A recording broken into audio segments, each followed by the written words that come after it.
You can take the guest room. Or move out, my mother said flatly, her tone slicing through me like glass. I froze, half expecting her to laugh to tell me she didn't mean it, but then Ethan stepped out from behind her, his arm wrapped around his perfect wife, Olivia, and smirked. Great if you're out by the weekend, he added cheerfully. It felt like the floor gave way beneath me. The house I'd paid for, cared for, lived in since Dad died, wasn't mine anymore. So, I packed in silence.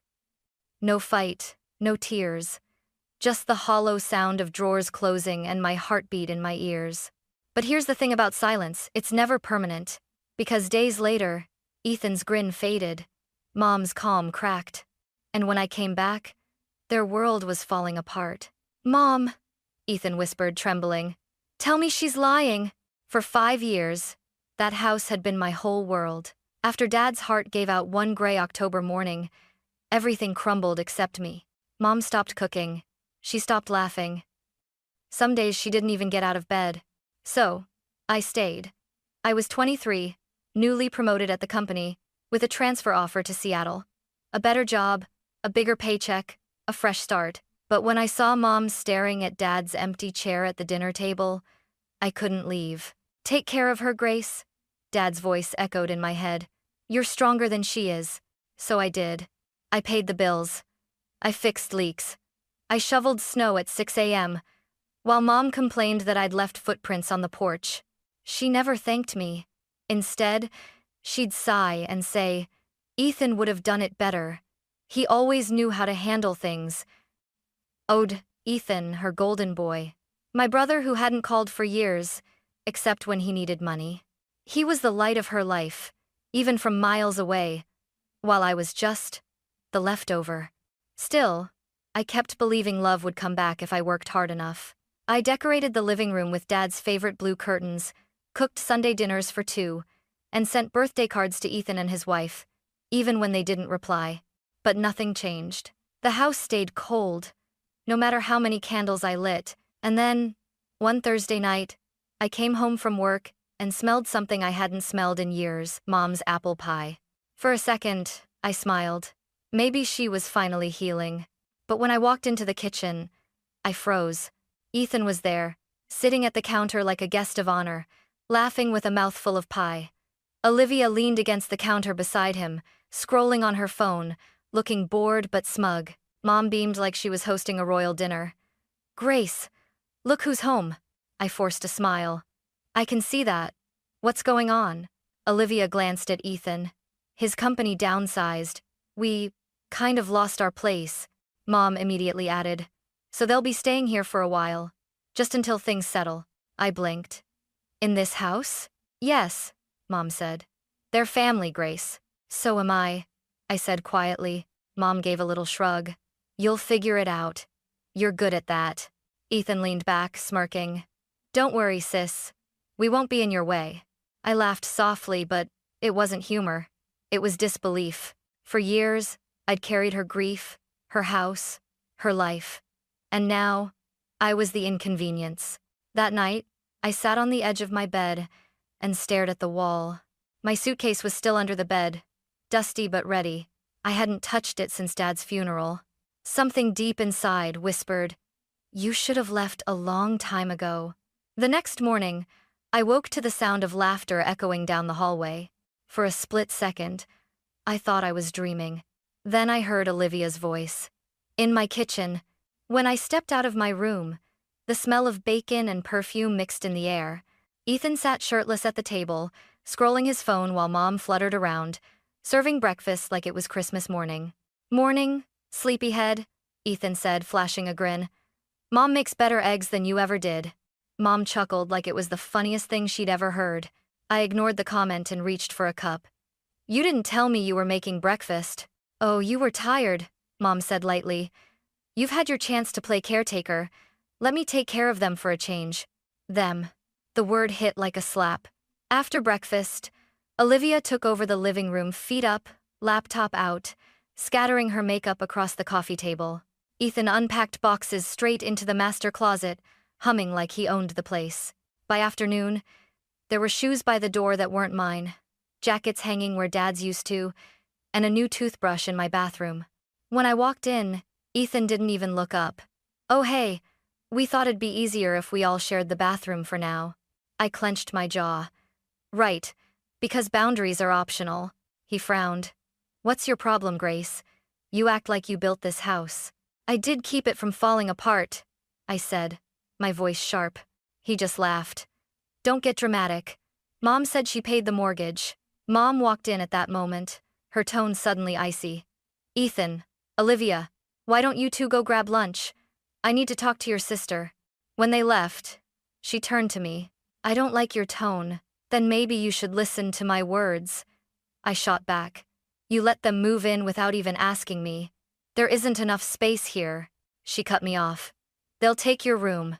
My chest tightened. "Excuse me? You can move into the guest room," she said flatly. "Or move out. It's up to you." I blinked, waiting for her to smirk, to laugh, to tell me she was kidding. But she didn't. She just crossed her arms and looked at me like I was an unwanted tenant. "You're serious?" I whispered. "I'm done discussing this. Ethan belongs here. He's family." "I'm family too," she sighed. "You've always acted like you were doing me a favor staying here. I never asked you to." I laughed bitterly. "You didn't have to. You couldn't function without me." Her voice snapped like a whip. "I don't need you anymore. I have Ethan now." It was the same tone she used when Dad forgot an anniversary, sharp, cruel, final. That night, I didn't sleep. Every creak of the floorboard felt like the house itself was whispering, "Leave before she breaks you too." The next morning, Ethan knocked on my door, cheerful as ever. "Hey, Mom says if you could be out by the weekend, that'd be great. We kind of need the space." He didn't wait for an answer, just smiled and walked away, humming. I stood there, staring at the wall, my hands trembling. 5 years of sacrifice, dismissed with a single smile. That's when I knew I wasn't staying one more night in a house that forgot who kept it standing. That Friday evening, I came home late from work. The house was loud. Ethan's laughter, Olivia's voice, music echoing down the hall. I paused by the front door, holding my breath. For the first time, I realized how foreign my own home felt. Boxes I didn't recognize were stacked by the stairs. My favorite lamp was gone, replaced by some flashy golden one. There were wine glasses on the counter, lipstick stains and crumbs everywhere. Mom was sitting at the dining table, smiling, actually smiling as Ethan showed her something on his phone. For a moment, she looked like the woman she used to be, and then she saw me. "Oh, Grace," she said casually. "Ethan and Olivia are thinking of repainting the kitchen. It's too dull." I stared at her. "You mean my kitchen?" "It's everyone's kitchen," she replied sharply. I laughed under my breath. Funny. It never felt like that when I was the only one cleaning it. Ethan looked up, feigning innocence. "You're still upset about the room thing? Come on, Grace, be mature. You've been here forever. Maybe this is your sign to start fresh." My sign? My sign had been flashing in neon since the day Dad died. I just ignored it. I went upstairs and opened my closet. My clothes hung neatly where they'd been for years, untouched except by time. In the corner, under a layer of dust, sat the manila folder labeled Transfer Offer, Seattle. I pulled it out. The papers inside were still crisp. A lease offer, relocation package, bonus. Everything I'd turned down to take care of Mom. I read every line again, slowly this time. No guilt, no hesitation, just clarity. The next morning, I called HR. "Hi, this is Grace Thompson. I'd like to activate my transfer request." By Friday afternoon, the paperwork was done. I had a key waiting, a studio apartment, and movers scheduled for Saturday. No one in the house noticed. They were too busy talking about their welcome back barbecue. Mom was planning the guest list. Ethan was testing the new grill. Olivia was picking wallpaper. Not once did any of them ask how I was doing. Saturday morning came. I woke early, sunlight spilling across my room like a final goodbye. The movers arrived at 10 sharp. Ethan blinked when he saw the truck. "Wait, you're really moving out?" "Yeah," I said, calm, measured. "You wanted the space." He glanced at the growing pile of boxes. "You're taking the bed, the couch, the dining table?" "Yes." Grace. Mom's voice rose from the stairs. You can't just take everything. I turned slowly. Everything I paid for, you mean? She opened her mouth, but no words came out. We kept loading the truck. My bookshelves, my coffee maker, the rug from the living room. Every single item that had my name on the receipt. A mover paused at the door. You really want to take all of this? I smiled faintly. Yes, all of it. By afternoon, the house was hollow, no warmth, no light, just echoes. The faint outline of furniture still marked the floor, like ghosts of the life I'd built there.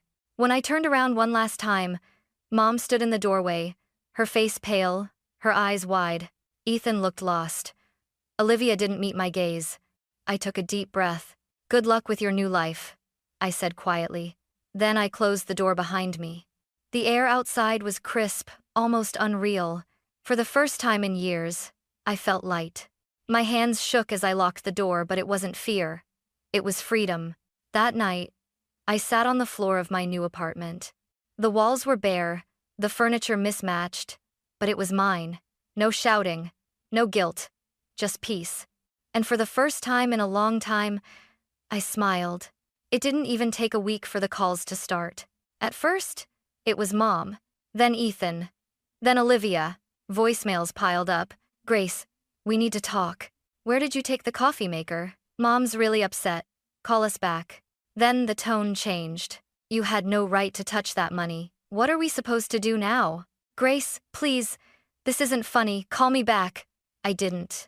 I turned off my phone, brewed tea, and sat by my new window watching the city glow like a promise.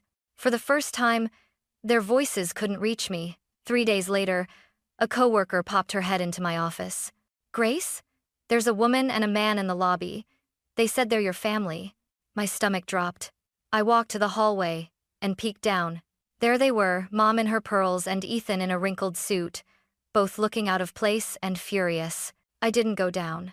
Instead, I told reception to say I wasn't available. For an hour, they sat there waiting, pacing, arguing. Then they left. That evening, driving home, I passed by the old neighborhood. The house lights were off except for the porch. Something in me twisted, part anger, part curiosity, part closure. I parked by the curb and walked up. The key was still on my ring. Mom had never asked for it back. The air inside smelled of dust and burnt coffee. Mom stood in the kitchen, arms crossed, her face tight with anger. Ethan was pacing like a caged animal. What the hell did you do? Mom snapped. I dropped my keys on the counter. Hello to you too. You cleaned the place out. There's nothing left. No furniture, no TV, no toaster. That's right, I said evenly. Everything that was mine is gone with me. Ethan barked a bitter laugh. You can't just take things because you bought them. That's literally how ownership works, I said coldly. He stepped forward, his face flushed. You left us with nothing. I met his glare. You mean I stopped giving you everything? Mom slammed her hand on the counter. You're ungrateful. After all I did for you. I cut her off. What did you do for me, Mom? You let me pay your bills, fix your house, and then you gave my room to Ethan. That's not love. That's convenience. Her face reddened. I was angry. I didn't mean it. Yes, you did, I said quietly. You just didn't expect me to listen. For a moment, silence filled the kitchen. The refrigerator hummed. The old clock ticked. And somewhere outside, a car door slammed. Then Ethan's voice cut through it. Mom, tell me she's lying. I turned toward him, confused. Lying about what? He clenched his jaw. About the money. The insurance. Mom said Dad's payout was still sitting in the account. She told us if we came back, we'd be fine. Mom froze. Her lips parted, but no words came out. I frowned. What insurance? The life insurance, Ethan said, his voice rising. The one Dad left for all of us. She said it's still there. I looked at Mom. You didn't. Her eyes darted to the floor. Mom, Ethan said again, this time shaking. Tell me she's lying. The silence that followed was unbearable. Finally, she whispered, We'll talk about it later. Ethan's voice cracked. Later? There's nothing left, is there? Her face crumpled. I didn't want to worry you. He took a step back like she'd slapped him. You lied to me. And just like that, I understood why they'd come crawling back. It was never about family. It was about money. I took a deep breath and said softly, "There hasn't been any money for years. The insurance was gone a long time ago." Ethan's eyes widened. Olivia's name slipped from his mouth like a curse. Mom's hand trembled on the counter. I turned for the door. "Now you know the truth," I said. "And you can stop pretending this was ever about love." The door clicked shut behind me, and their voices echoed faintly inside. A mix of rage, panic, and realization. "Grace, wait," Mom's voice cracked behind me, but I didn't turn. "Don't walk out on us," she shouted. I stopped in the doorway. "Walk out? You already threw me out, remember?" Ethan's voice thundered behind her. "You can't just drop a bomb like that and leave. Tell me the truth, Mom. Where's the money?" Mom's eyes darted between us like a trapped animal. It's complicated." "Complicated?" I repeated, turning back slowly. "Trigon." Her face went pale. Ethan's did too. He took a step closer to her. "You told me Dad's insurance was still in the joint account. You said we could use it to pay our debts." Mom held up her hands. "I was trying to protect you." "Protect me?" he snapped. "You lied to me." I folded my arms, watching the scene like a bad rerun of my childhood. Ethan yelling, Mom crumbling, me in the middle cleaning up the wreckage. "You came back here," I said evenly, "because you thought there was money waiting for you. Not because you missed her. Not because you cared." Ethan's head whipped toward me. "That's not true." "Then why do you look terrified right now?" He didn't answer. Mom's lip quivered. I used some of it after your father died. The bathroom needed remodeling. Then the kitchen. Then you bought Ethan that used Lexus when he got married," I finished for her. She flinched. "That was my savings." I stepped closer. "No, it wasn't. That was from Dad's insurance. I kept the receipts." Ethan's face turned red. "You kept receipts?" "I kept proof," I said, voice steady. "Because I knew one day this would happen." Mom's hands shook as she pressed them to her temples. "Grace, please." "Please what?" I said sharply. "Please lie better? Please pretend you didn't drain Dad's last gift to us just to keep Ethan comfortable?" Her breath hitched. "I didn't mean—" "Yes, you did." Ethan slammed his fist on the counter, the sound echoing through the hollow kitchen. "You said we'd be okay, Mom. You said there was enough to start over. I quit my job because of you." Mom's voice came out as a whisper. "I thought we could figure it out later." "Later?" Ethan's laugh was jagged, hysterical. "You've been saying later my entire life. Later we'll talk. Later we'll fix it. Later you'll stop comparing me to Dad. You lied just to keep me close." Mom's face collapsed. "Because I missed you." I took a deep breath. "No, you missed control. You used guilt and money to keep everyone chained here." Her tears spilled. "Grace, please, help us. You're the only one who can fix this." I shook my head slowly. "I was never supposed to fix it. I was supposed to break free from it." Ethan turned to me, furious. "Don't act like you're innocent. You took everything: furniture, dishes, everything Dad built." "I took what I earned," I said quietly. "You took what you expected. There's a difference." He stepped closer, his eyes wild.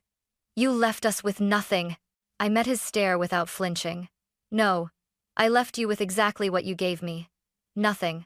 For a moment, all three of us just stood there. The only sound was the wind pushing through the broken window sill, whistling like the house itself was mourning. Then Mom's voice, small and trembling. "What are we supposed to do now?" I reached into my tote bag and pulled out a white envelope. I placed it on the counter between us. "What's this?" Ethan asked warily. "The last mortgage receipt," I said. "The loan's still in your name, Mom. 6 years left. You'll need to cover it now." Her mouth opened in horror. "I can't afford that." "I know," I said simply. Ethan's voice cracked again. "You're heartless." I turned toward him, calm, even serene. "No, Ethan. I just finally learned to stop bleeding for people who never even said thank you." He blinked, speechless. Mom grabbed the edge of the counter for balance. "Grace, I didn't mean for it to get this bad." "I know you didn't," I said softly. But you never tried to make it better either. For a long moment, no one moved. Then Ethan whispered again. Hoarse. Broken. Mom. Tell me she's lying. She didn't answer. That silence was louder than any scream. The silence in that kitchen was suffocating. Ethan stared at Mom, eyes red, chest heaving. She wouldn't meet his gaze. Tell me you didn't lie, he whispered again. No response. Mom, tell me. His voice cracked, like breaking glass. Finally, she whispered, I just wanted to keep us together. Ethan laughed, a hollow, bitter sound. You destroyed us trying to keep us together. He turned away, dragging his hands down his face. I can't believe this. You promised me, Mom. You said there'd be money, that we'd be fine. Mom's hands trembled. I didn't want to lose you again. You didn't lose me, he said coldly. You used me. She reached for him, but he stepped back, disgusted. Then he looked at me. And you stood there watching her spiral and didn't say anything. I met his glare calmly. You never listened, Ethan. You never cared to. Every time I tried to tell you what was happening, you called me jealous. Remember that? His jaw clenched, but he didn't answer. Mom's sob broke through the tension. Please, she whispered. We can fix this. Grace, you've always known how to fix things. You always do. I shook my head. Not this time. You can't just leave us, she said desperately. We're family. I let out a slow, exhausted laugh. Family doesn't throw you out when something shinier walks through the door. Ethan slammed his palm on the counter. You think you're better than us? No, I said. I just finally know my worth. He scoffed. Oh, please. You're acting like some hero. You're the reason we're standing in an empty house. I turned to him. No, Ethan.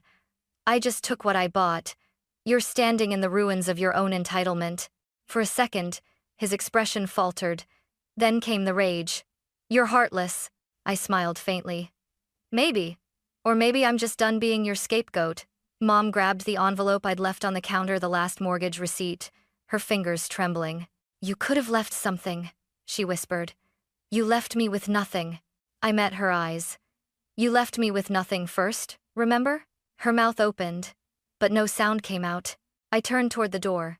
Ethan shouted, You can't just walk away. I looked over my shoulder.